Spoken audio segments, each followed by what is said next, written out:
dia faly mitafatafa amintsika rehetra mpanaraka tsy tapaka ny fadarana zany forêt-santé aty Canada indray ny tenako. Ny lohateny izay hoadiaditsika anio zany a dia momba ny hoe ilaina ve ny fitenenana ny teny hoe je t'aime amin'ny olontianao a na amin'ny zanakao a na ny ao amin'ny tokantranonao sy ny fifandraisana izany. Je t'aime moa zany amin'ny teny gasy dia hoe tiako ianao. Maro dia maro mantsy ny fomba fijery zany mikasika anio terme io, terme kely dia kely kanefa manana ny lanjany eo amin'ny fifandraisan'ny mpifankatia zany. Ka misy ny manana ny fomba fijery hoe tsy mila teneniny zany satria tokony hoe ny fihetsika sy ny fombafombanao dia tokony mampiseho an'izay zavatra zay fa tsy mila miteny an'izay ny olona tianao zany na amin'ny zanakao. Fomba fijery anankiray zany zay dia misy indray nefany ny miteny hoe tena mijaly zany hoe betsaka ny vehivavy zany mitaraina amin'izay zavatra zay hoe tena tsy mba misy mihitsy sisy ny mba fitenenan'ny vadiko amiko zany na ny olona miaraka amiko an'izay hoe je t'aime zay, fa tamin'ny mifakaitanay ny mbola hoe nikotiny ahy fotsiny zany no mba naharenesako an'izay terme zay, fa nandritry ny androm-piainanay raha manontolo zany dia tsy naheno mihitsy an'izay hoe fitoripitiavana je t'aime na hoe tiako ianao zay. Hoadiaditsika eto zany hoe ohatraohatry ny ahoana zany ny fiatefan'izay zavatra rehetrarehetra izay, satria matsy hoe mety misy koa ny hoe karazana manipulation ao ambadiky ny fitenenana anio hoe je t'aime io. Eo zany no mety masarotra ny fitenenana azy. Mety misy olona tena manam-pitiavana tokoa izy ao anatin'ny fony ao fa sarotra ho azy indrindradrindra ho an'ny lehilahy zany, sarotra ho azy ny itenen'izay zany amin'ny vehivavy tiany satria ny terme hoe je t'aime dia misy karazana engagement koa zany ao anatin'ny fitenenana an'izay zavatra zay. Ka ho an'ny olona zany izay ataontsika hoe manana karazana conscience zany na ilay hoe fandinihan-tena hoe raha mitenen'izay terme zay ve aho dia hototosako tokoa ny zavatra andrasana amiko amin'izay teny no teneniko zay. Dia zay zany no mahatonga ny olona sasany tsy manana an'ilay fitokisa-tena iteny an'izay satria karazana engagement zay. Fa aleony zany ny hoe mampiseho ny fihetsika, mampiseho ny toetra izay manambara amin'ny olo tiany zany fa hoe tiany zany ny olona anankiray. Maro dia maro zany indrindrandrindra zany moa zany hoe raha ny olona amin'ny tany afrikana ohatra sy Madagasikara dia tsy dia mba fomba ny ray aman-dreny zany ny miteny an'izay amin'ny zanany hoe je t'aime. Kanefa tsara ho fantatsika fa ny olombelona rehetrarehetra dia manana n'izay karazana filana ao amin'ny ati-panahiny sy ny sainy iray manontolo zany. Mila mandrehan'izay zany ny olombelona rehetrarehetra eto ambonin'ny tany izay hoe fitiavany ray aman-dreny azy zay, fitiavana tsy misy takalony indrindrandrindra avy any amin'ireny zany, mba hanana ny fitokisa-tena ahafahany mikopa-kelatra rahatrizay. Rehefa lehibe izy zany mba hanana ny fitokisa-tena fa hoe tena ny tiaviny izy ary tena nirina ny nahatongavany eto ambonin'ny tany. zany zavatra rehetrarehetra zany dia hitanao taratra amin'ny personnalité-ny olona anankiray rehefa lehibe izy hoe manana n'izay fitokisantena zay ve izy sady tsia. Eo zany no mahasarobidy ny terme hoe je t'aime. Tsy tokony zany tsika ray aman-dreny dia hitsitsitsitsy vava zany ny teny an'izay amin'ny zanatsika satria tena ilainy ny vatany ny sainy ary ny fanahiny zany ny tenenana aminy amin'izay zavatra zay.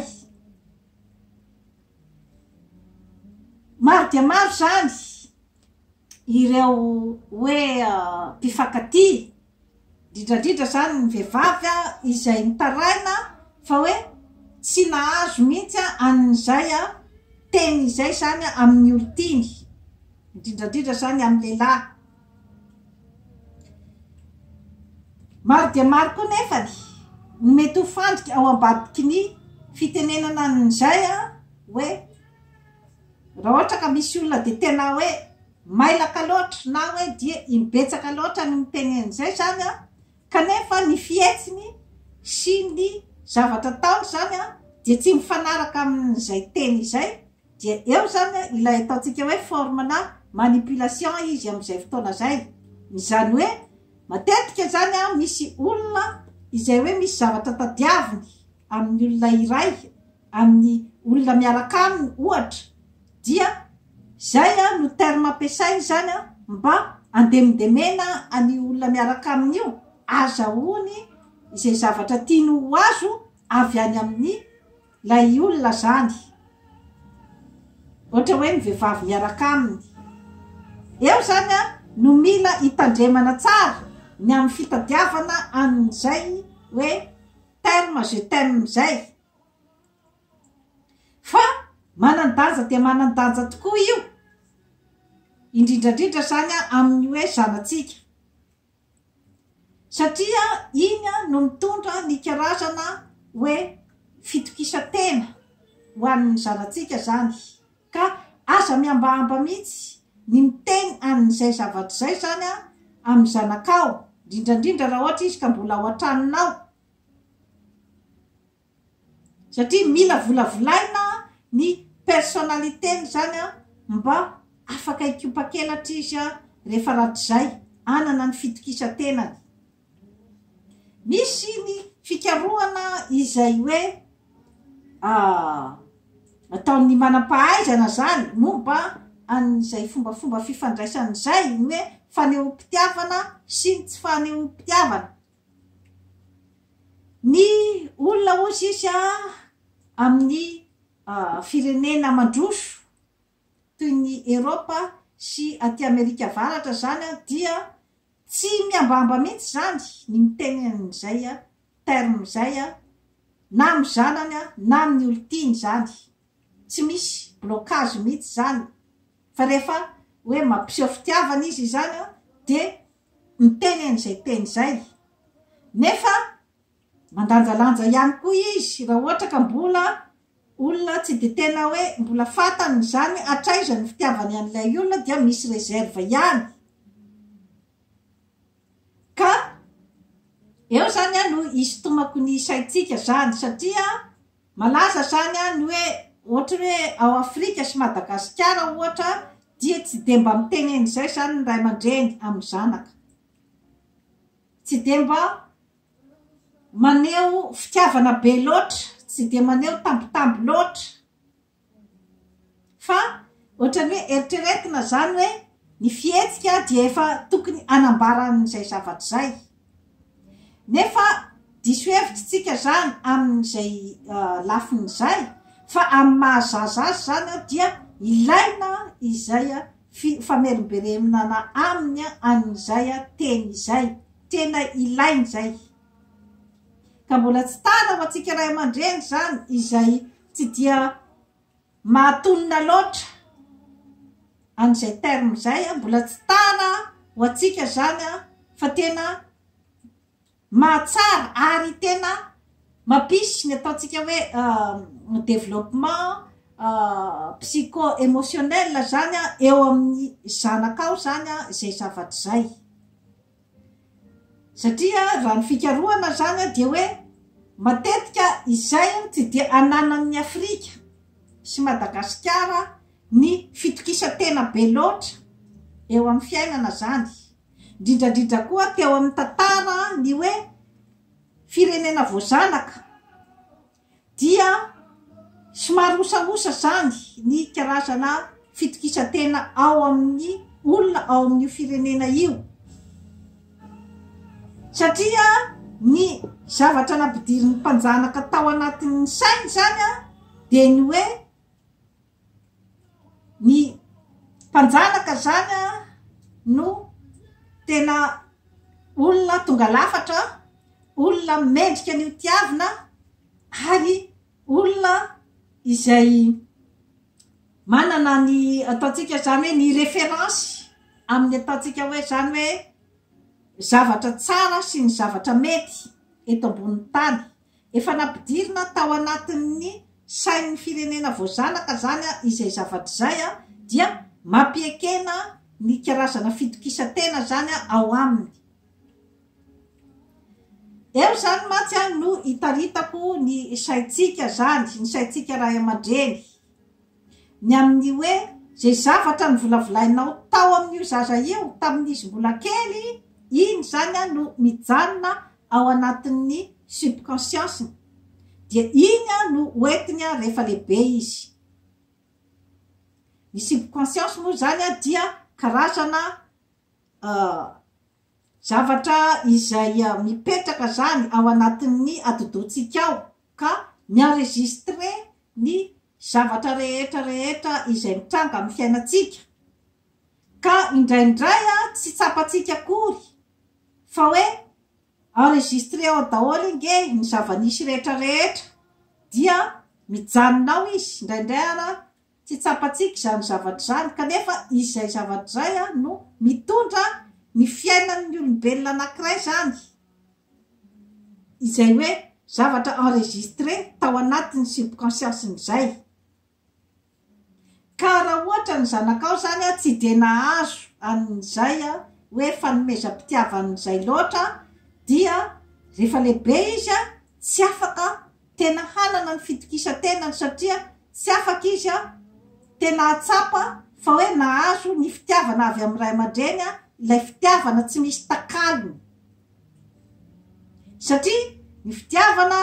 rehefa amin'ny fotoana mahalehibe anao zany dia efa misy zavatra maro no ao anatin'ilay mifangaro ao anatin'ilay fiarahana izany hoe mifamizarazara maro dia maro zany efa misy zany ilay atao hoe karazana takalo-pitiavana rehefa lehibe ny olona zany satria io entin'ny hoe zava-misy amin'ny fiainana koa zany hoe inona ny zavatra tadiavin'ny olona anankiray zany izay manolo-pitiavana amin'ny olona iray inona ny zavatra tadiavin'ireo zany amin'ny fiainana satria misy ny fitenenana koa zany ny hoe on ne vit pas d'amour et d'eau fraîche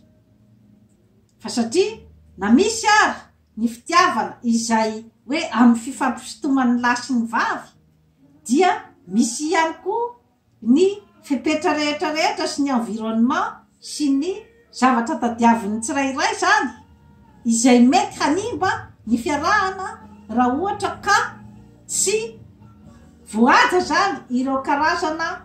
filana na ny besoin ao amin'ny tsirairay zany ka eo zany no miteraka ny ataontsika hoe